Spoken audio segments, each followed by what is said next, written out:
ఓం నమ శివాయ. ఓం నమో నారాయణాయ నమః. ఈరోజు కార్తీక పురాణం 25వ అధ్యాయం చెప్పుకుందాం మనం. నిన్నటి రోజున అంబరీషుడు పెద్దలందరినీ కూర్చోబెట్టి మునిని భోజనానికి పిలిచాను, ద్వాదశి గడియలు వెళ్ళిపోతున్నాయి, ఏం చేయాలని అడిగాడు. దానికి ఈ రోజున దూర్వాసుడు అంబరీషుడిని శపించాట. అది ఎలా శపించాడు అనేది ఈ అధ్యాయంలో చెప్పుకుందాం. అంబరీష, పూర్వజన్మలో కించిత్ పాప విశేషం వల్ల నీకు అనర్థం వచ్చింది. నీ బుద్ధి చేత దీర్ఘంగా ఆలోచించి నీకెట్లు అనుకూలిస్తుందో అట్లే చెయ్యి అని ఇక మాకు సెలవు ఇప్పించని పండితులందరూ వెళ్ళిపోయారట.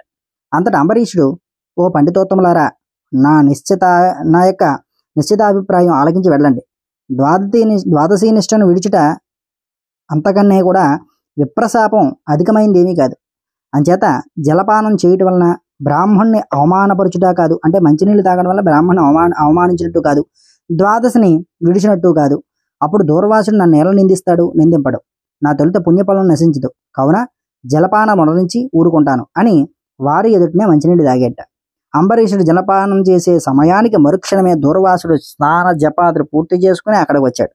వెంటనే ఆ ముని మహారౌద్రాకారుడే కండ్ల వెంట నిప్పులు కక్కుతూ, ఓరి మదాంధ, నన్ను భోజనానికి రమ్మని నేను రాకనే నీవేళ భుజించితి. ఎంత దుర్మార్గుడు, ఎంత నిర్లక్ష్యం, ఎంత ధర్మపరిత్యాగివి. అతిథికి అన్నం పెట్టేదనని ఆశచూపి పెట్టకుండా తాను తినినవాడు మలభక్షకుడవుతాడు. అట్టి అధముడు మరు జన్మలో పురుగే పుడతాడు. నీవు అతిథిని విడిచి భుజించావు, కావున నీవు నమ్మకద్రోహి అవుతావు, కానీ హరిభక్తుడు ఎట్లా అవుతావురా? శ్రీహరి బ్రాహ్మణ అవమానమును సహించడు. మమ్మే అవమానించడంటే శ్రీహరిని అవమానించటే. నీ వంటి హరినిందాపరుడు మరి ఒకడు లేడు. నీవు మహాభక్తుడివని అతి గర్వం కలవాడవై ఉన్నావు. ఈ గర్వంతోనే నన్ను భోజనానికి ఆహ్వానించి అవమానపరిచి నిర్లక్ష్యంగా మంచినీళ్ళు తాగవు. అంబరీష, నీవెట్లు పవిత్ర రాజకుటుంబంలో పుట్టినావురా? నీ వంశం కళంకం కాలేదా అని కోపంతో నోటికి వచ్చినట్టు తిట్టేట. అంబరీషుడు ముని కోపం చూసి గడగడా వణుకుపోతూ మొక్కులిత హస్తములతో, మహానుభవ, నేను ధర్మహీనుడును, నా అజ్ఞానంచే నేను ఈ కార్యం చేశాను, నన్ను రక్షించండి. బ్రాహ్మణులకు శాంతియే ప్రధానం, మీరు తపోధనులు, దయాదాక్షిణ్యములు గలవారు, కావున నన్ను కాపాడండి అని అతని పాదాలపై పడ్డాట. దయాశూన్యుడైన దూర్వాసుడు అంబరీషుడు తలను తన ఎడమ కాలితో తన్ని దోషికి శాపమియ్యకుండా ఉండరాదు.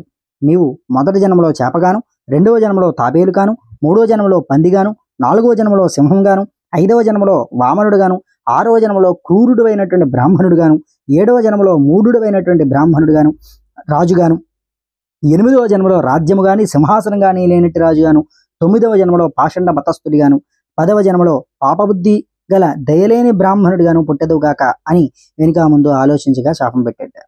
ఇంకను కోపం తగ్గినందున మరలా శపించుటకు ఉద్యుక్తుడవుతూ ఉండగా ఆ యొక్క శ్రీ మహావిష్ణువు బ్రాహ్మణ శాపం వృధా కాకూడదని, తన భక్తుడికి ఏ అపాయం కూడా కలుగకుండా ఉండాలని అంబరీష హృదయంలో ప్రవేశించి, మునివర్య, అట్లనే మీ యొక్క శాపాన్ని అనుభవిస్తాను అని ప్రాధేయపడ్డాట.